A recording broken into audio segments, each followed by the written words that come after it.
Hello everyone, আসসালামু আলাইকুম। সবাইকে আমন্ত্রণ জানাচ্ছি আমার এই ভিডিওটি দেখার জন্য। ইটালিতে অনেকগুলো লেক রয়েছে, তার ভিতরে লেক কোমো হচ্ছে আমার কাছে একদমই অন্যরকম। কারণ হচ্ছে লেক কোমোর চারপাশে সৌন্দর্যর কোনো কমতি নেই। তাই বন্ধুরা, আজকে আমি চলে আসছি ভিল্লা কিপ্রেসে। এটা লেক কোমোর কোনো একটা পাশেই অবস্থিত। যদিও আজকে এখানে বৃষ্টি হইতেছে, কিন্তু তারপরেও আমার মনটাকে মুগ্ধ করে দিয়েছে। কারণ হচ্ছে এখানের পরিবেশটা সৌন্দর্যের কম ছিল না। তারপর আমি বৃষ্টির ভিতর হাঁটতে হাঁটতে চলে আসছি প্রায় সেই ভিল্লা কিপ্রেসে। উপর থেকে দেখতে পাচ্ছেন সেই আকর্ষণীয় গেটটা, যেটা কিনা দেখার জন্য অনেক মানুষ এখানে ভিড় জমে আসে। তাই আমি আজকে চলে আসলাম আপনাদেরকেও দেখানোর জন্য। তো অবশেষে এই 1 ঘন্টা সিরিয়াল দিয়ে দাঁড়ানোর পর আমার সিরিয়াল চলে আসলো।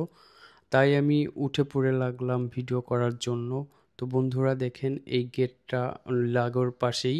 তো এখানের ভিউটা আসলেই অসাম। আমার কাছে অনেক সুন্দর লাগছে। আপনাদের কাছে কেমন লাগছে কমেন্টে জানাবেন।